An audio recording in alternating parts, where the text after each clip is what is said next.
was a dawn start with Ian Duncan and Amos Lach once again leading the field, heading off for the 70 kilometers of transport to the first control. Leg 1 comprised of 3 stages, and typical of the safari, they were all long. The shortest was stage 2 at 46 kilometers, followed by stage 3 of 51 kilometers, but the 87 kilometer stage 4 was the real test. Stages 3 and 4 were repeated to make up leg 2, giving an overall competitive distance of 324 kilometers.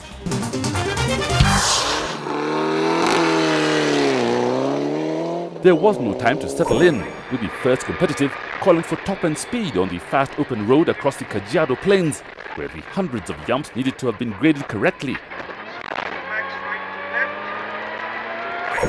Alistair Cavan and Gavin Lawrence set the pace, setting an average of 203 kph to take the stage win by 14 seconds. They were quickest again on stage 3 and by service held the lead by nearly a minute.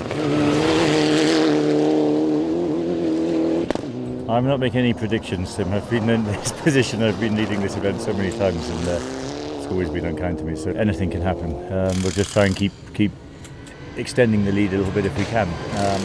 But the main thing is to get through without any problems, I guess. Carl Tundu and Tim Jessup were in their new Evo 9 for the first time, defending their safari win of last year, but didn't get off to a good start when they found themselves in 4th at the end of stage 2. They reacted by setting the second quickest time on stage 3, climbing 2 places to second, but at this pace it was going to be difficult to catch Kavanagh.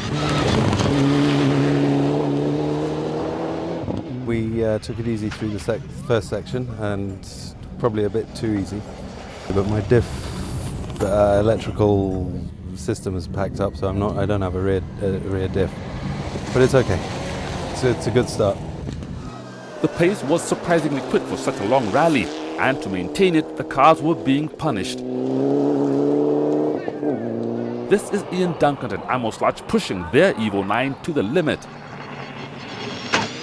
They were in 3rd, just over a minute behind, knowing that this was how it was going to be throughout the event. It's still long, so it's like, just because there's only 3 sections doesn't mean it's not long. So it is quite hard and rough. So you're not going to win it on the first 3 sections, that's for sure. Baldev Chaga and Raju Semi were the quickest of the Subarus in 4th. They were getting what they could out of the N16, forced to acknowledge the Mitsubishis had the edge. They're taking all the risks, because we can see all the marks where they're braking and where they're jumping and where they're landing. So there's some goddamn script marks all over the place right in front of us, and somebody somewhere is going to get caught out. I don't know who, I hope it's not me, but it's definitely part of the game today, I believe. They were pinning their hopes on the nimble agility of the car on the longer stage ahead. Peter Horsey and Bella Erskine had taken over the team Evo 10 for this event and was second quickest through stage 2, despite having never driven it competitively. 400 easy jump. On stage 3 they lost the power steering, and it became hard work, knocking them off the pace, and they were running in 5th. Our power steering fluid leaked, our rack is broken, so we dropped a lot of time. So we had to drive over 50 kilometers with no power steering. So as well as being absolutely knackered, we did unfortunately drop a lot of time. So it has put us back a bit, but if we can get it fixed now, then we'll definitely be out there and we'll be pushing again, try and catch up some of the lost time. Jas Mangat and David Israel were the quickest of the foreigners.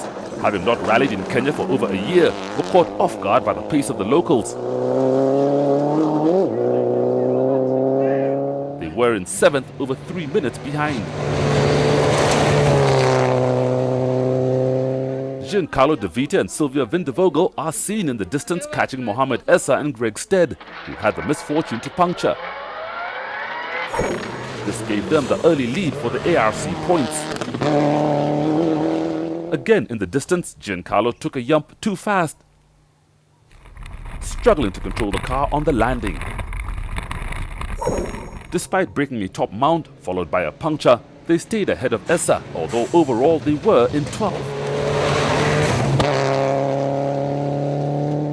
Yes, I think it's my mistake. I took the jump a little bit. It was a medium jump, but I think I was too fast and I landed on the left on the rocks. So tomorrow it will be a slow jump. Mohamed Essa and Greg Stead lost 6 minutes changing the puncture they had, which lost them any chance of a top placing, and were driving to recover from 22nd. They immediately recovered 8 places on stage 3, but their main focus was to be quicker than De Vite, who was now 33 seconds ahead. We changed the puncture pretty well, but the mud on my feet handicapped me. I couldn't press the brake, so every corner that came up, my foot kept on sleeping. Anyway, that's rally, I guess. 80k stage to go, so it should be interesting.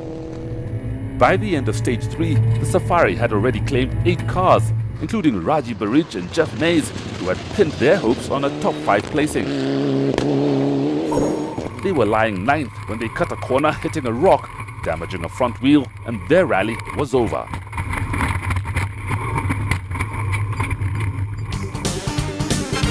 After nearly 100 kilometers of competitive motoring, Alistair Kavanagh was out in front by 54 seconds ahead of Carl Tundo. But with over 200 kilometers still ahead, the leaderboard at this stage was only a yardstick. The most prominent navigator in the event was Dennis Giraudet, on a break from the WRC, sitting alongside Manveer Baryan. They landed nose first on one of the yumps, forced to nurse the car to service, and spent the rest of the rally climbing through the ranks from 19th. Dennis is no newcomer to the Safari, seen here balancing the Citroën of Thomas Radstrom. But his most notable drive was with Armin Schwartz in 1997, when they came 4th. No, I enjoy a lot. It's a pity that it's not anymore part of the WRC.